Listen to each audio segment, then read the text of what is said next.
や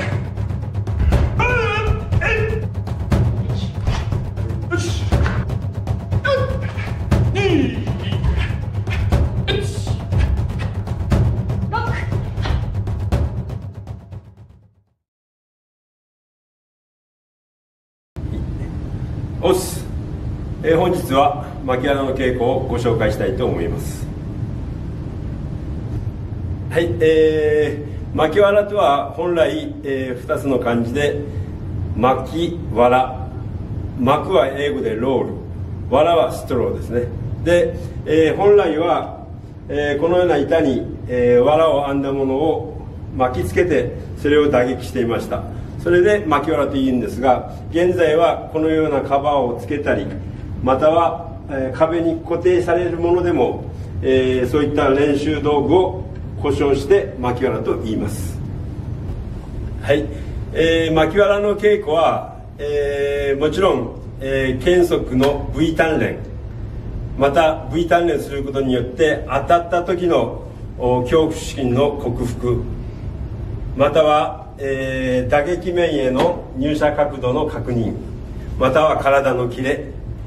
そういったものを鍛えることになりますが、それ以上に大切なのは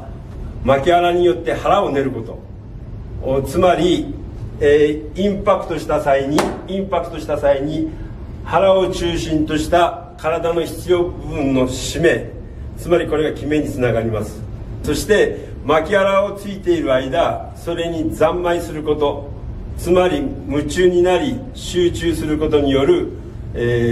全的効果、そして牧藁をついている間、自分に向き合う、内省する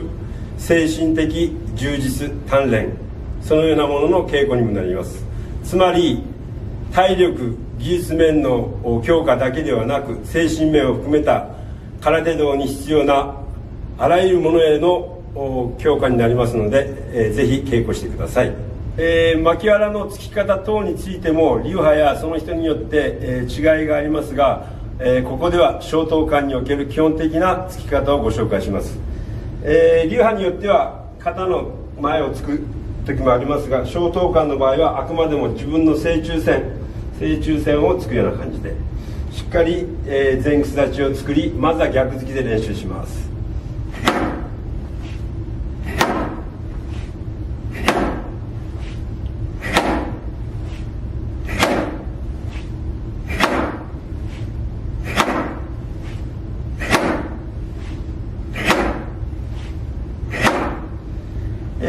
牧藁はあまり硬いものよりもしなるものを使って、突き込むような感じでついた方が、いいと考えます。つまり当たった時に牧藁は自然に後ろに戻りますから、それをまた跳ね返してきます。でそこをもう一度押し込むということで、点の決めから線の決めに移行することができます。つまり決めっていうのはポイントと考えがちですが、牧藁を鍛錬することによってその決めが長くなっていく、そのような効果もあります。ですからしなる牧藁でできれば後ろまで突き込む、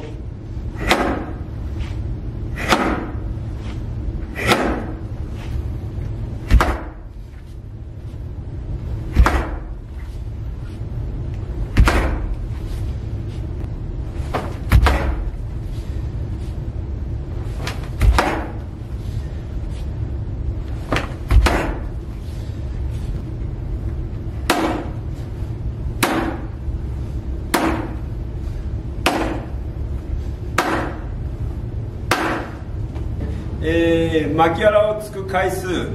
強度ですが、それはその人の技術体力に合わせて、自分で考えながら稽古してください。10回20回30回50回、それを一つのセットにして、右左繰り返すようにしてください。また、牧藁をついているうちに、拳の皮がむけたりすることがあるかもしれませんが、できればその際は一回休んで、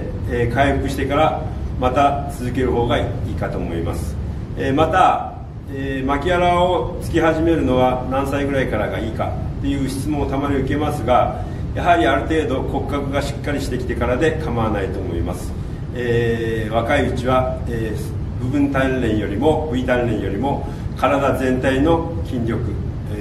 を養うように稽古してください。